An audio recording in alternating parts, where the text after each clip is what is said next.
বেতন এবং পেনশন খাতে 25,262 কোটি টাকার বাজেট বরাদ্দ খরচ করেননি, রাজকোষে পড়ে আছে। কেন্দ্রীয় অর্থ কমিশনের 9,000 কোটি টাকা রাজ্য সরকার খরচ করেননি, রাজকোষে পড়ে আছে।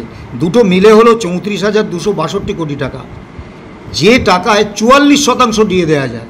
আমাদের এখন বকেয়া হচ্ছে 37% ডিএ। মুখ্যমন্ত্রী কোনো জমিদার নয়, কোনো কৃতদাস মালিক নয়, তিনি একজন পাবলিক সার্ভেন্ট, আমরাও একজন করে পাবলিক সার্ভেন্ট। তার যা অধিকার আছে আমাদেরও তাই অধিকার আছে। তাকে এই অধিকার কে দিয়েছে যে আমাদের ডিএ খাতে বরাদ্দ টাকা অন্য খাতে খরচ করার? রাজ্য সরকারের কোমর আছে, কোমর থাকলে তো তবে ভেঙে যাবে। এসব কথা বলে কোনো লাভ নেই। রায় হয়েছে, টাকা দিতে হবে, এটাই হচ্ছে এক এবং একমাত্র কথা। স্যার, একেবারেই আমরা দেখতে পাচ্ছি ডিএ নিয়ে বছরের পর বছর মামলা চলছে। রাজ্য সরকারের পক্ষ থেকে একদম স্পষ্ট তো কোর্টে দাঁড়িয়ে বলা হয়েছিল যে ডিএ তো সরকারি অধিকার নয়। আপনাদের ডিএ দেওয়া হবেই বা কেন? আপনারা এত লড়ছেনই বা কেন? স্কুল কলেজে স্যার ম্যাডাম নেই, সবাই রাস্তায় আন্দোলন করছে, দেওয়া হবে কেন আপনাদের ডিএ? দেখুন, আপনি একটা প্রশ্ন করেছেন। এখন রাস্তায় যে স্যার ম্যাডামরা আন্দোলন করছেন তার মধ্যে দু ধরনের স্যার ম্যাডাম রয়েছেন। এক ধরনের হচ্ছে তারা সরকারের নেয়া এসএসসির পরীক্ষায় তাদের মেধা যোগ্যতা প্রমাণ করেছে এবং সেই যোগ্যতার ভিত্তিতে কাউকে কোনো রকম ঘুষ না দিয়ে, কোনো দুর্নীতি না করে চাকরি তারা পেয়েছে। এবার দীর্ঘ 7 বছর ধরে যারা চাকরি করছে, এখন হঠাৎ দুর্নীতির মাধ্যমে যারা ঢুকেছে, এই সরকারের নেতা মন্ত্রীদের বিপুল পরিমাণ টাকা খোঁজ দিয়ে যারা চাকরিটা পেয়েছে, তাদের বাঁচাতে গিয়ে রাজ্য সরকার এদের বলে দিয়েছে।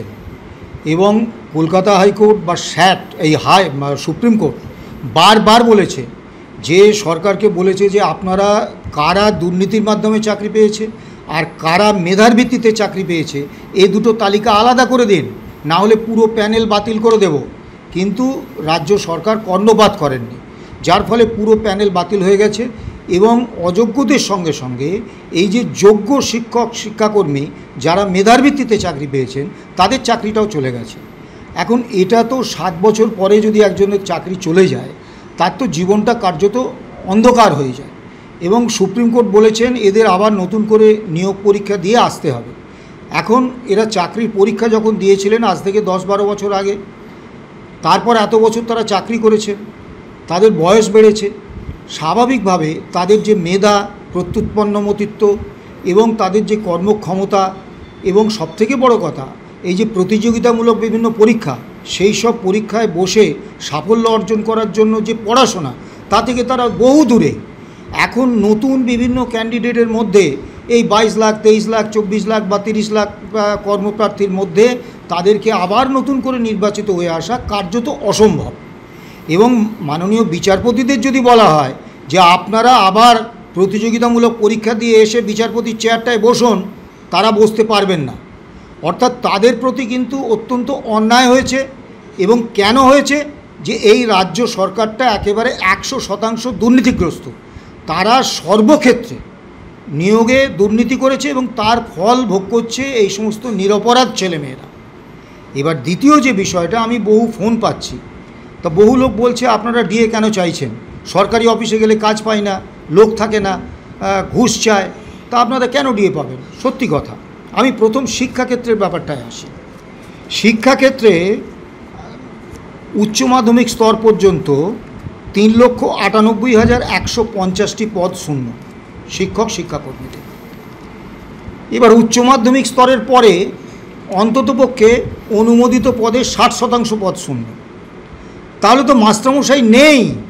তাই এটা তো স্বাভাবিক যে স্কুলে এতে মাস্টারমশাই পাওয়া যাবে না। আবার এক শ্রেণীর মাস্টারমশাই রয়েছেন যারা বছরের পর বছর স্কুলে যাচ্ছেন না, তারা আন্দোলন করছেন। এখন পেশার স্বার্থে আন্দোলন করার অধিকার প্রত্যেকের আছে, কিন্তু যে কোনো শিক্ষকের প্রাথমিক কর্তব্য হচ্ছে, সর্বোচ্চ অগ্রাধিকার হচ্ছে তারা পঠন পাঠন করাবেন, ছাত্রছাত্রীদের পড়াবেন।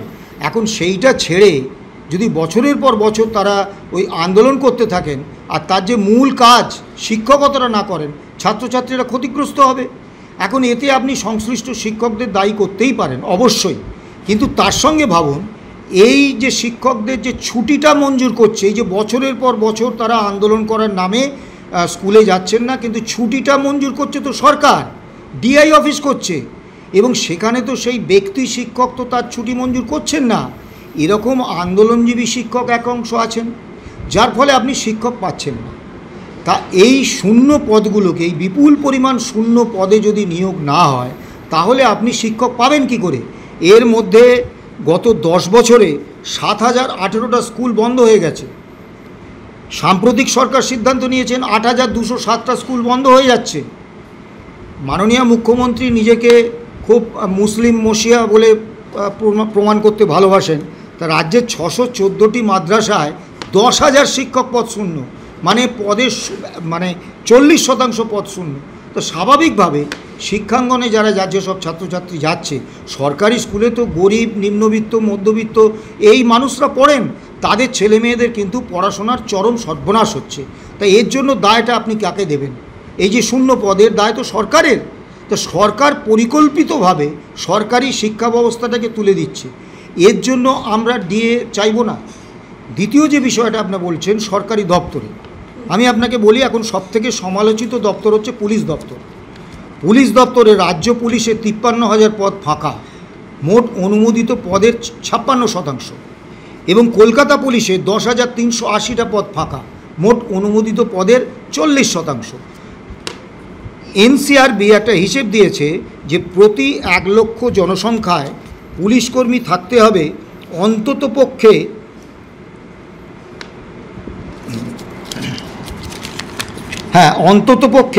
160.76। আমাদের রাজ্যে আছে 97.66।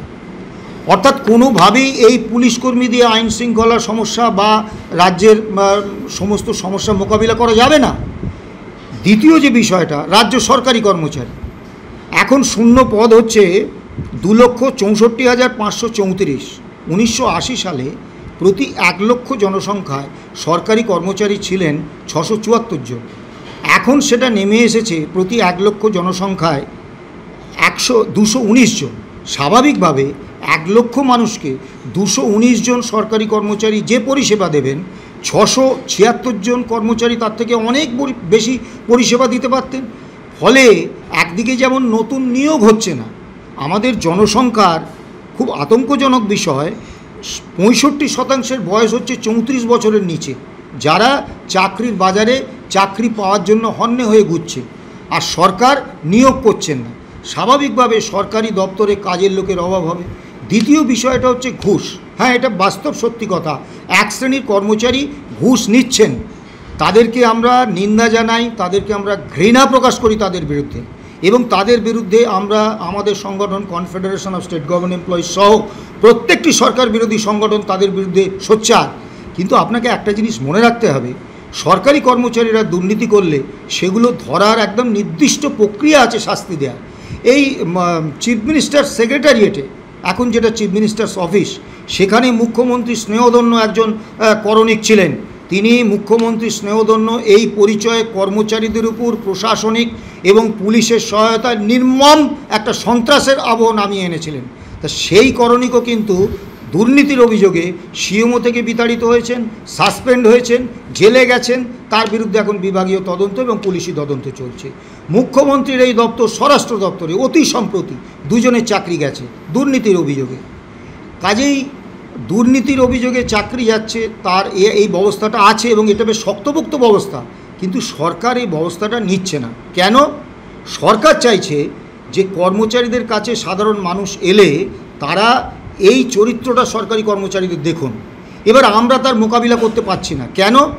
এই দুর্নীতিগ্রস্ত কর্মচারীরা সবাই শাসক দলের যে কর্মী সংগঠন, অর্থাৎ সরকারি কর্মচারী সংগঠনের ছদ্মবেশে শাসক দলের যে গণসংগঠন, তার ছত্রছায়ায় আমরা কিছু বলতে গেলেই, যখনই আমরা ডেপুটেশন দিচ্ছি, যখনই তার বিরুদ্ধে কোনো অভিযোগ আনছি, শাসক দলের সংগঠন তার পাশে দাঁড়িয়ে যাচ্ছে, সরকার তার পাশে দাঁড়িয়ে যাচ্ছে, আমরা কিচ্ছু করতে পারছি না। তা শাসক দলের ছত্রছায়াটা যদি তুলে নেওয়া হয়, এই দুর্নীতিগ্রস্তদের সাহায্য করতে 1 মিনিট লাগবে না। আপনি বলবেন যে মুখ্যমন্ত্রী এটা করছেন কেন? মুখ্যমন্ত্রী করছেন, তিনি জানেন যে সরকারি কর্মচারীদের আন্দোলন তখনই 100% সফল হবে, এই সরকারের রাতের ঘুম ছুটিয়ে দেবে, যখন সাধারণ মানুষ সেই আন্দোলনটাকে সমর্থন করবেন। কিন্তু এক্ষেত্রে কী হচ্ছে, আমাদের সামাজিক মর্যাদাটা চলে যাচ্ছে। যেমন ধরুন বইমেলাতে মাননীয় মুখ্যমন্ত্রীর ওই কি বলে কনভয়টা আসতে একটু দেরি হয়েছে। এখন ভিড়ের রাস্তা, উনি গেট পরিবর্তন করেছেন, হতেই পারে। উনি সার্জেন্টকে টিভি ক্যামেরার সামনে বলছেন, কর্তব্যরত সার্জেন্টকে, চাপ গিয়ে তোমার পিঠের চামড়া তুলে নিতে হয়। আপনি ভাবুন, সেই সার্জেন্টের আত্মীয় পরিজন, তার বাড়ির লোকজন, তার সহকর্মীরা দেখছে, নিরপরাধ, তার কোনো দোষ নেই, যে এই তার সামাজিক সম্মানটা কোথায় যাচ্ছে। উনি গেলেন দক্ষিণ 24 পরগনার একটা জেলায় বন্যা মোকাবিলায়, সেখানে গিয়ে সংশ্লিষ্ট বিডিওকে পাননি। বিডিওর অনেক কাজ, তা তিনি অসুস্থ হতে পারেন, উনি কিচ্ছু খোঁজ নিলেন না, বললেন এদের লাথি মেরে সোজা করে দিতে হয়। এই যে এবং যে প্রশাসনিক বৈঠকগুলো উনি করেন, দেখবেন সিলেক্টিভ অংশগুলো প্রকাশ হয়, সেখানে মুখ্যমন্ত্রী মুখ্য সচিব থেকে আরম্ভ করে সমস্ত অফিসারদের, মন্ত্রীদের কড়া ধমকের নামে তাদেরকে কার্যত সামাজিকভাবে একেবারে হেনস্থা চূড়ান্ত করছেন, এবং তারা চাকুরিবিধি মেনে মুখ্যমন্ত্রীর বিরুদ্ধে বলতে পারছেন না যে আপনি আমাকে তুইতকারি করতে পারেন না, আপনি আমাকে এইভাবে বলতে পারেন না, আমার বিরুদ্ধে যে কোনো অভিযোগ থাকলে, যে কোনো বক্তব্য থাকলে তার যথাযথ ফোরাম আছে, আপনি সেইভাবে আসুন, তাহলে সে ইনসাবঅর্ডিনেশনের চার্জে পড়ে যাবে, তার চাকরিটা চলে যাবে। তা মুখ্যমন্ত্রী এই সুযোগে পুরো রাজ্য কর্মীদের সামাজিক সম্মানটাকে একবারে ধুলোয় মিশিয়ে দিতে চাইছেন, যাতে তাদের আন্দোলনে কোনো জনসমর্থন না থাকে, সাধারণ মানুষের সমর্থন না থাকে। এর জন্য আমরা ডিএর আন্দোলন করব না বা মামলা করব না, তা তো নয়। 50% ডিএ দিতে গেলে নাকি রাজ্যের কোমর ভেঙে যাবে। আমি আপনাকে একটা তথ্য দিই। রাজ্য সরকার 2011-12 থেকে 21-22 অর্থবর্ষ পর্যন্ত বেতন এবং পেনশন খাতে 25,262 কোটি টাকার বাজেট বরাদ্দ খরচ করেননি, রাজকোষে পড়ে আছে। কেন্দ্রীয় অর্থ কমিশনের 9,000 কোটি টাকা রাজ্য সরকার খরচ করেননি, রাজকোষে পড়ে আছে। দুটো মিলে হলো 34,262 কোটি টাকা, যে টাকায় 44% ডিএ দেওয়া যায়। আমাদের এখন বকেয়া হচ্ছে 37% ডিএ। অর্থাৎ সরকারের সদিচ্ছা থাকলে কোথা থেকে টাকা আনতে হবে না, রাজকোষে যে টাকাটা আমাদের জন্য পড়ে আছে সেই টাকায় তিনি দিয়ে দিতে পারতেন। দ্বিতীয় বিষয়টা, জুন 2011 থেকে জুলাই 2024 পর্যন্ত রাজ্য সরকার কর্মীদের ডিএ না দিয়ে 2,19,107.25 কোটি টাকা সাশ্রয় করেছেন। অভিরূপ সরকার বলে একজন তথাকথিত অর্থনীতিবিদ, তিনি আনন্দবাজারে একটা লেখা লিখেছিলেন, মহার্ঘ ভাতা বনাম উন্নয়নের খরচ। সেখানে তিনি বলেছিলেন যে এই যে টাকাটা ডিএ না দিয়ে রাজ্য সরকার সাশ্রয় করছে, এটা রাজ্য সরকার উন্নয়নের কাজে ব্যয় করছে। তা রাজ্যের উন্নয়নে রাজ্য সরকারি কর্মচারীরা একটু ত্যাগ স্বীকার করতে পারবে না?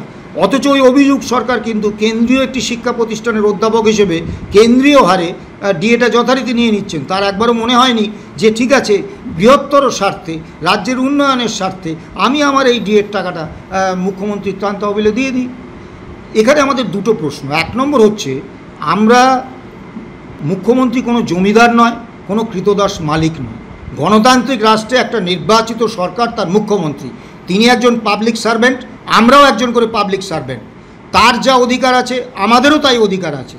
তা তাকে এই অধিকার কে দিয়েছে যে আমাদের ডিএ খাতে বরাদ্দ টাকা অন্য খাতে খরচ করার? কে অধিকার দিয়েছে?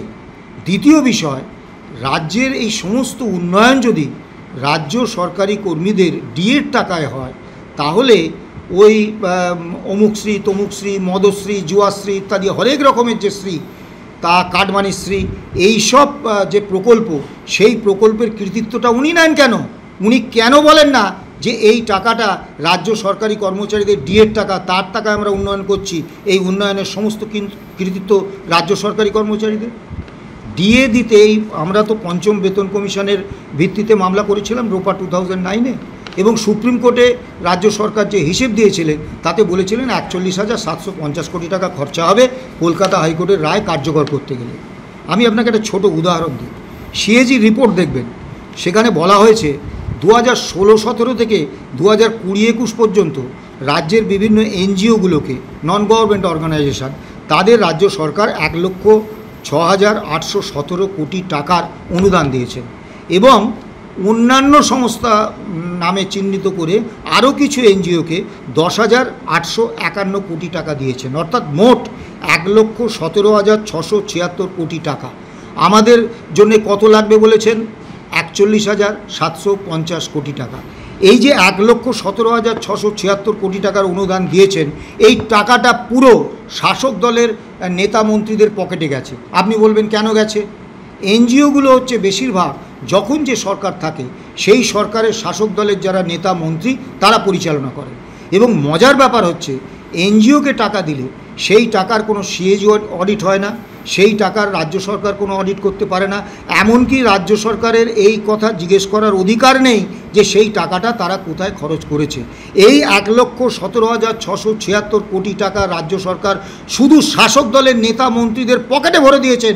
আমার আপনার করের টাকায়, আপনার করের টাকা সেখানে আছে, সেই টাকা ভরে দিয়েছেন। আর তারা 41,750 কোটি টাকা দিতে পারে না। বলেছেন আমাদের কোমর ভেঙে যাবে, তার 25% মানে 10,000 ওই 200 কোটি টাকা মতো দিতে তার নাকি কোমর ভেঙে যাবে। রাজ্য সরকারের কোমর আছে, কোমর থাকলে তো তবে ভেঙে যাবে। এসব কথা বলে কোনো লাভ নেই। রায় হয়েছে, টাকা দিতে হবে, এটাই হচ্ছে এক এবং একমাত্র কথা। 2017 সালে মুখ্যমন্ত্রী একটি কথা বলেছিলেন, ডিএর জন্য আপনারা এত ঘেউ ঘেউ করছেন কেন? এখনও তো সেই একই অবস্থা। আচ্ছা, এই শুধু উনি ঘেউ ঘেউ করেন কেন এটা বলেছিলেন তা নয়, তারপরে বলেছিলেন চোর ডাকাত। এখন যে কোনো ব্যক্তি মানুষ তার শিক্ষা, পারিবারিক সংস্কৃতি, রুচি এই অনুসারে বিভিন্ন শব্দ চয়ন করেন। তা ওনার যে রুচি, শিক্ষা, সংস্কৃতি সেই অনুসারে উনি রাজ্য কর্মীদের কুকুর, বেড়াল এবং চোর ডাকাতের সঙ্গে তুলনা করেছেন। তাই চোর ডাকাত বলার জন্য আমি হেয়ার স্ট্রিট থানায় মুখ্যমন্ত্রীর বিরুদ্ধে একটা এফআইআর করেছি। বারবার তাগাদা করা সত্ত্বেও সেই এফআইআরে এখনও পর্যন্ত মুখ্যমন্ত্রীর বিরুদ্ধে কোনো ব্যবস্থা নেওয়া হয়নি। এখন উনি ওনার রুচির সম্পর্কে বলেছেন। এবার আমরা বলি, আমরা 2016 সালে মামলা করেছিলাম। প্রথম যখন রায় দেয় স্যাট, রায় দেয় as it is found by the tribunal no one can have any legal right for staking a claim for DA, payment of the same being remaining in the sole discretion of the employer. অর্থাৎ এটা হচ্ছে সরকারের দয়ার দান, দিয়ে কোনো অধিকার নয়।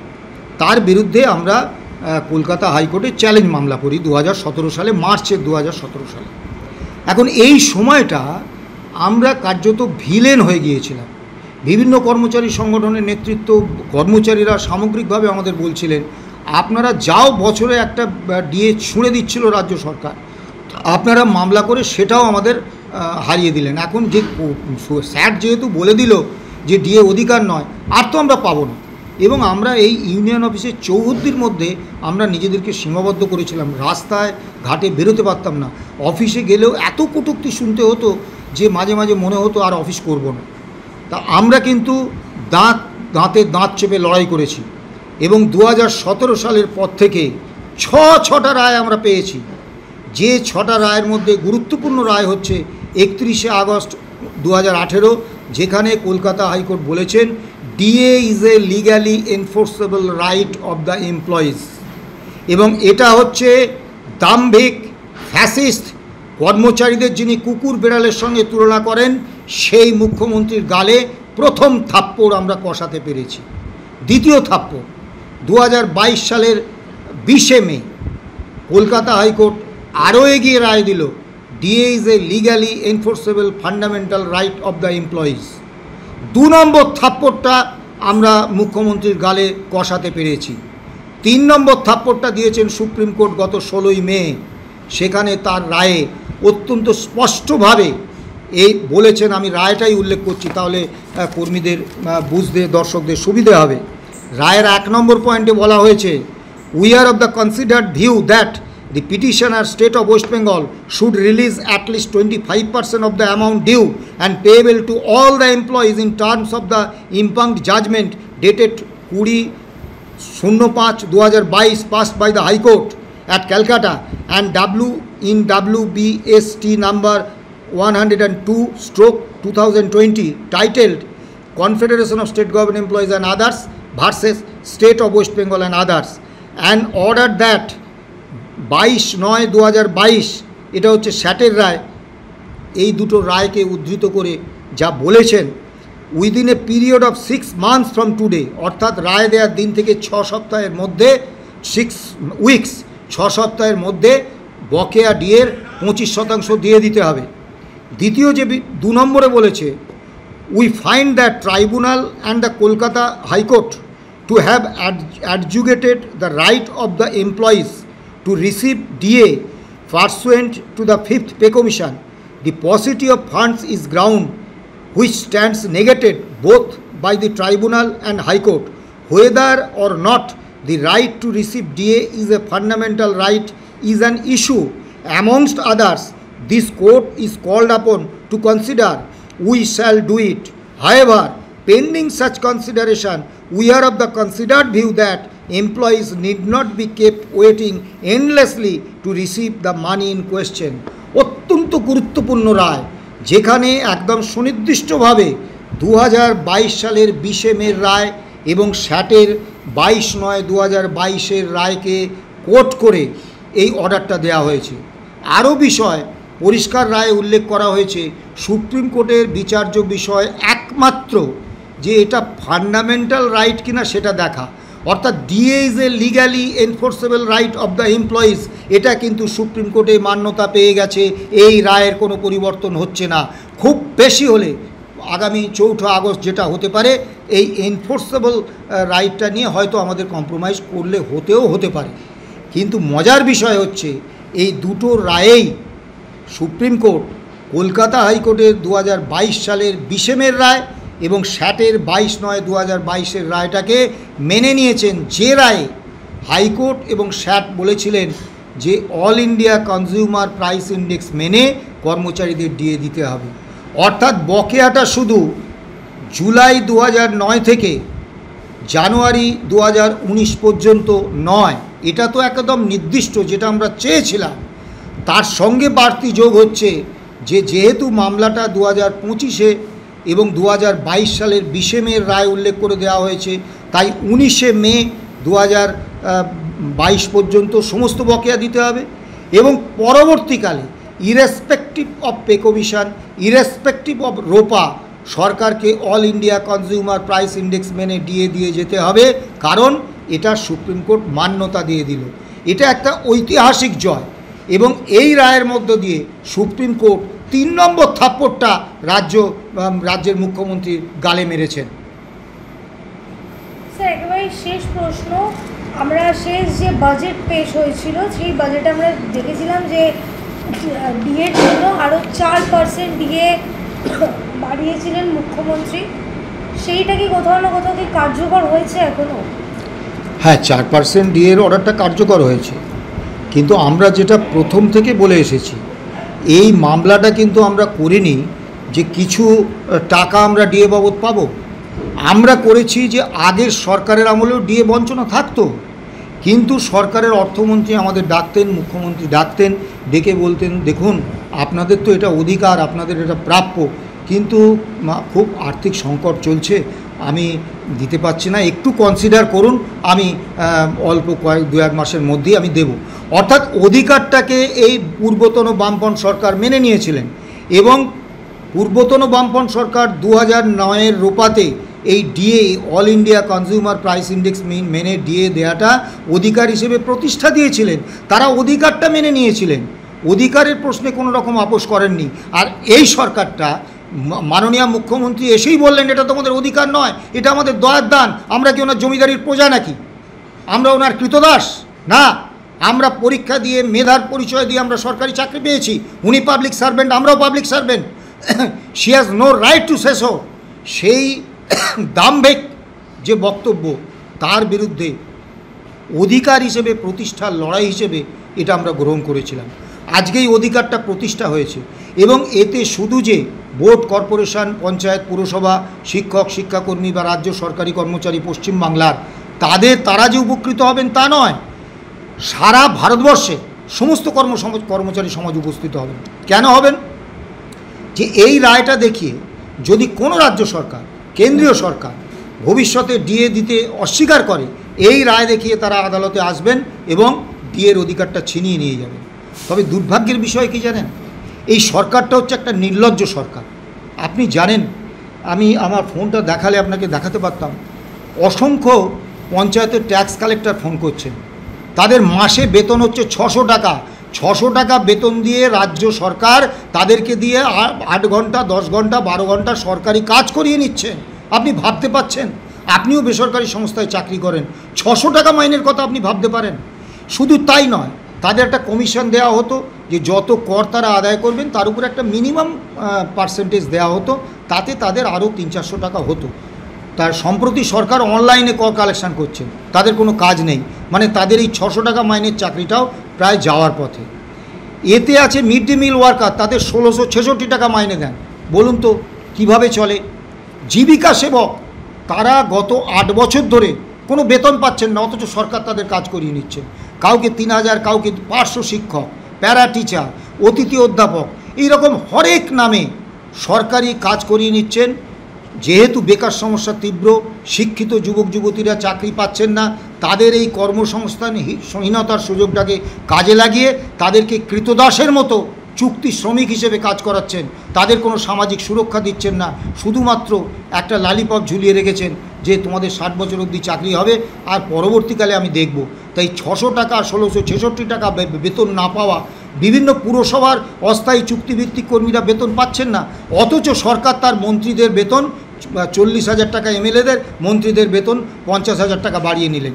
হাজার হাজার রিএমপ্লয়মেন্ট পোস্টে কাজ করাচ্ছেন যে সমস্ত চিফ সেক্রেটারি এবং ওই র্যাঙ্কের অফিসারদের, তাদেরকে পুষে হাতির খরচ বেড়ে যাচ্ছে, তারা কোনো কাজই করেন না, শুধু মুখ্যমন্ত্রী স্থাবকতা করেন।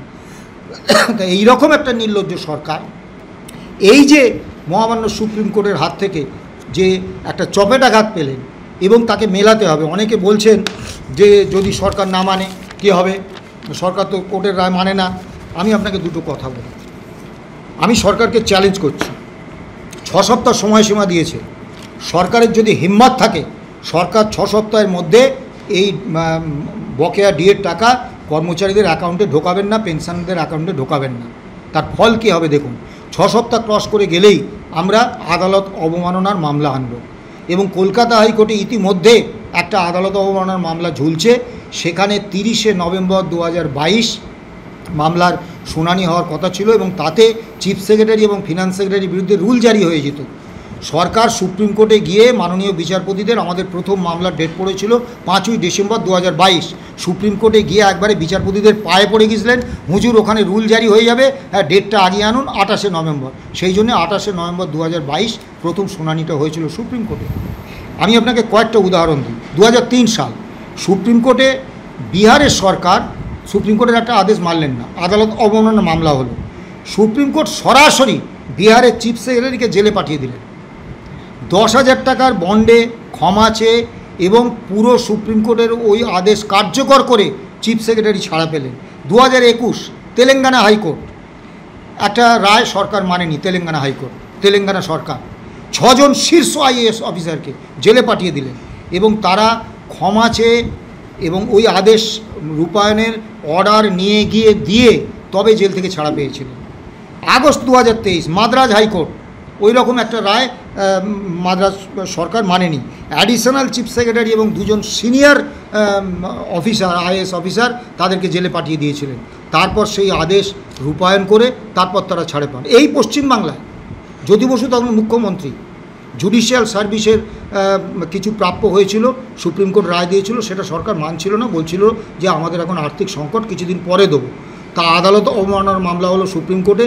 সকালে উঠল মামলা, সুপ্রিম কোর্টের মাননীয় বিচারপতিরা বললেন যে পশ্চিমবাংলার মুখ্য সচিব এবং অর্থ সচিবকে আজকেই আদালতে এসে জানাতে হবে। 2টো অপশান আমরা দিচ্ছি, একটা তারা জানাবেন যে আগামী 1 সপ্তাহের মধ্যে এই সমস্ত বকেয়া টাকা যাদের প্রাপ্য তাদের কাছে ঢুকে যাবে, আর দ্বিতীয় বিষয় হচ্ছে তারা জেলে যাবেন, অপশান, যেটা তাদের ইচ্ছা। সেই দিন তখন এত ঘন ঘন প্লেন ছিল না, রাজ্য সরকার প্লেনের ব্যবস্থা করে, সেই প্লেনের ব্যবস্থা করে তাদেরকে চিফ সেক্রেটারি এবং ফিনান্স সেক্রেটারি সুপ্রিম কোর্টে যায়। 5টার সময় বেঞ্চ বসে, তারা ক্ষমা চেয়ে রায় আগামী পরের দিন থেকেই রায় কার্যকর হবে এবং 1 সপ্তাহের মধ্যে টাকা জুডিশিয়াল সার্ভিসের অফিসারদের কাছে ঢুকে যাবে, এই বলে তারা ছাড়া পান। কাজেই সরকারকে আমি চ্যালেঞ্জ করছি, 6 সপ্তাহে আপনি মানবেন না, চিফ সেক্রেটারি, ফিনান্সের অ্যাডিশনাল চিফ সেক্রেটারি এবং ফিনান্স সেক্রেটারি রুল জারি হয়ে যাবে, জেলে যাবেন। আমরা দেখতে চাই। আপনি হয়তো ভাববেন যে চিফ সেক্রেটারি বা এই র্যাঙ্কের অফিসাররা তো মুখ্যমন্ত্রী দালালি করেন। আমি দালালি শব্দটা অত্যন্ত সচেতনভাবে ব্যবহার করছি, স্থাবকতা করেন। কিন্তু এই অফিসাররা, এই শীর্ষস্তরের অফিসারদের একটা মজা আছে, এরা ততক্ষণ পর্যন্ত মুখ্যমন্ত্রীর দালালি করবেন, স্থাবকতা করবেন, মুখ্যমন্ত্রীর যত অপকর্ম সেগুলোকে সমর্থন করে যাবেন। যখন তাদের ব্যক্তিগত লাভ ক্ষতির হিসেবটা লাভের দিকে থাকবে, তাদের কোনো ব্যক্তিগত ক্ষতি হবে না। কিন্তু যেই তাদের ব্যক্তিগত ক্ষতির আশঙ্কা দেখা দেবে, তখন কিন্তু তারা নিরপেক্ষ হয়ে যাবেন। মুখ্যমন্ত্রী যদি ভেবে থাকেন যে এই রুল জারি হওয়ার সম্ভাবনার কথা জেনেও চিফ সেক্রেটারি, ফিনান্স সেক্রেটারি বা ফিনান্সের অ্যাডিশনাল চিফ সেক্রেটারি তার কথায় সায় দিয়ে রায় কার্যকর করবেন না, তাহলে মূর্খের স্বর্গে বাস করছেন। আমরা মুখ্যমন্ত্রীকে চ্যালেঞ্জ জানাচ্ছি, তার ক্ষমতা থাকলে তিনি বাদ দিন।